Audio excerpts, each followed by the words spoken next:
Em nosso estudo de hoje está na Epístola de Pedro, primeira Epístola de Pedro, capítulo 4, versículo 8. Mas, sobretudo, tende ardente caridade uns para com os outros. Emmanuel comenta na lição 122, entendamo-nos. Não existem tarefas maiores ou menores, todas são importantes em significação. Um homem será respeitado pelas leis que implanta, outro será admirado pelos feitos que realiza, mas o legislador e o herói não alcançariam a evidência em que se destacam sem o trabalho humilde do lavrador que semeia o campo e sem o esforço apagado do varredor que contribui para a higiene da via pública. Não te isoles, pois, no orgulho com que te presumes superior aos demais. A comunidade é um conjunto de serviço, gerando a riqueza da experiência. E não podemos esquecer que a harmonia dessa máquina viva depende de nós. Quando pudermos distribuir o estímulo do nosso entendimento, de nossa colaboração com todos, respeitando a importância do nosso trabalho e a excelência do serviço dos outros, renovar-se-á a face da terra no rumo da felicidade perfeita. Para isso, porém, é necessário que nos devotemos à assistência recíproca com ardente amor fraterno.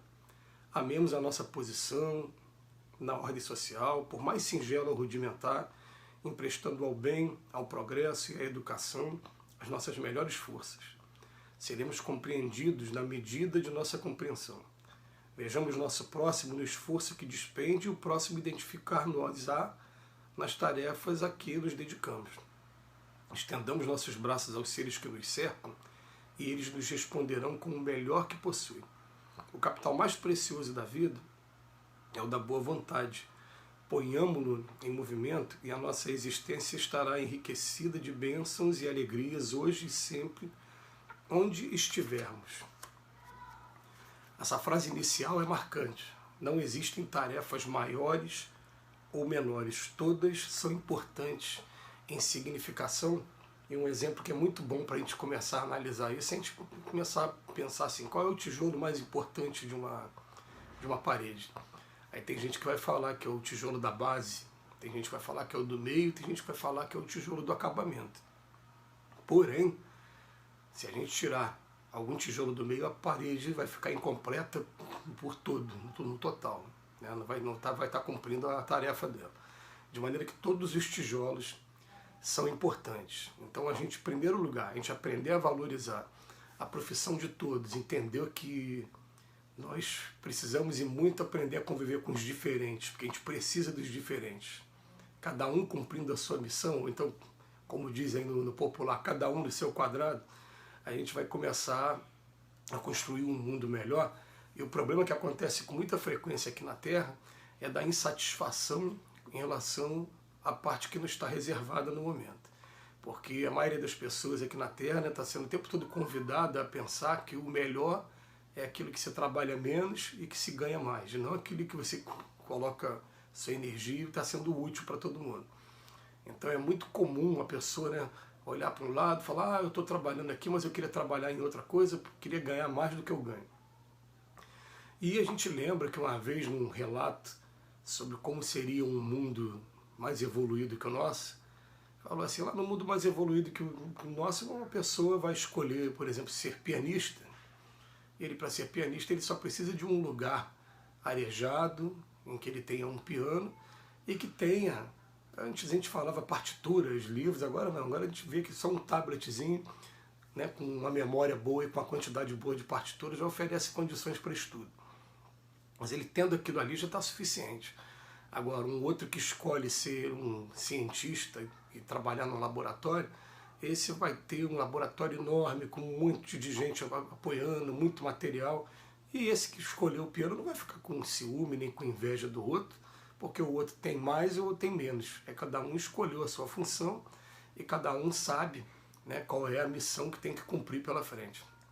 Eu me lembro que, como músico que eu sou, uma das frases mais marcantes para mim, né, ele fala assim na letra de uma música, eu peço a Deus para poder doar a luz, que a minha voz cumpra a missão de atenuar toda a amargura dessa terra de Jesus.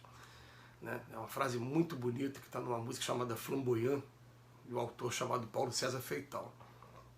E o cara que trabalha no laboratório é a mesma coisa, ele vai olhar também e falar, poxa, que eu possa estar ajudando na cura das doenças, na melhoria de vida. E assim a gente vai estendendo as mãos uns aos outros e aprendendo a valorizar uns aos outros, entendendo que sempre tem um monte de coisa acontecendo ao mesmo tempo. Enquanto eu estou aqui falando agora, daqui a pouco vai ter uma pessoa que vai fazer a limpeza desse local que eu estou aqui agora, e tem uma outra pessoa que, através das orações dela, ela está sempre envolvendo também o ambiente espiritual da casa. E assim a gente vai ajudando uns aos outros. Ele vem fazer a comparação para a gente aqui, né, do legislador e do herói. Ele fala: não te isoles, pois, do orgulho que te presumes superior aos demais. Olha só que frase, né, para a gente, né? Porque nós somos todo um conjunto de, né, quanto a gente puder distribuir o estímulo do entendimento. A gente encontra com muita frequência muitos amigos nossos desempregados diante da crise que a gente vem passando, e a gente até aconselha, a primeira coisa, mantenha-se empregado. Aquelas pessoas que estão trabalhando hoje, que estão insatisfeitas, a gente fala: agradeça porque você está empregado, porque tem muita gente desempregada. E aqueles que estão desempregados, fala: procure se manter empregado. Procura arrumar algum bico, procura arrumar alguma coisa, corre atrás, abraça aquilo que primeiro chega, né? E depois que você estiver trabalhando, aí sim a gente começa a pensar em mudança, enquanto a gente já estiver com a nossa subsistência garantida, porque a gente sabe que é uma situação muito dura, né? A pessoa nos dias de hoje ficar desempregada, passar por essa restrição toda no meio dessa crise que a gente está vivendo. Então, no primeiro momento, vamos procurar manter o nosso emprego, né? Arrumar um emprego e depois manter o nosso emprego, para depois começar a pensar em coisas melhores. Agora, é dever de todos nós, independente da profissão que a gente seja, mesmo que seja aquela profissão em que a pessoa acha que já não tem mais graus nenhum pela frente. Tem algumas que são assim, eu conheço amigos, tem amigos que são magistrados, são juízes. E o juiz não, pelo contrário, ele tem que procurar se aperfeiçoar cada vez mais, porque ele sabe que ele, por estar lidando com sociedade, ele está lidando com uma gama de informações, de conhecimentos que exige que ele esteja se atualizando o tempo todo para que ele possa dar cada vez mais justiça em suas decisões. E assim com todo mundo, o músico também, a pessoa que está trabalhando na limpeza pública, todos eles vão estar o tempo todo olhando o que eu posso fazer para melhorar, qual o melhor horário que eu passo, né, na rua, onde não atrapalha o trânsito, onde eu vou jogar o lixo, onde eu vou adaptar, também vou fazer as reciclagens. A pessoa tem que estar o tempo todo se atualizando. E já tem aquele jargão aqui na doutrina espírita, né, que quando o servidor está pronto, o serviço aparece. Quando a gente começa a esgotar o aprendizado de um determinado ofício, naturalmente um outro ofício se apresenta e naturalmente a vida começa a mostrar outros caminhos para que a gente possa estar cada vez mais sendo útil e desenvolvendo novos talentos. E fatalmente a gente vai desenvolver muitos talentos. O destino de todo mundo é chegar à perfeição, por isso que a gente vai aí aos poucos aprendendo cada um pouquinho, desenvolve um pouquinho ali. Tem gente que tem pavor de matemática, mas um dia vai ter que enfrentar a matemática, não tem jeito. Mas tem gente que gosta muito da área médica, tem gente que já tem pavor da área médica porque não pode ver sangue. Vai ter um dia que vai ver também, né? Aliás, uma coisa até que aconteceu comigo, eu sentia nervoso até na hora de tirar sangue para fazer exame. E eu fui convidado a fazer um trabalho de visitar pessoas que estão enfermas e comecei a ver sangue, né, e ver o ser humano ali. E hoje já tenho até mais tranquilidade de lidar com sangue do que lidava antes. Parece que a vida vai convidando a gente aos poucos, sem a gente perceber, né, a tomar novos caminhos e a gente aprender novas coisas. Então ele vem falar que, vejamos nosso próximo no esforço que ele despende. E o próximo também vai nos identificar nas tarefas a que nos dedicamos. Solidariedade. Estendamos nossos braços aos seres que nos cercam e eles nos responderão com o melhor que possui. Aquela frase maravilhosa daquele rapaz, né? Gentileza gera gentileza.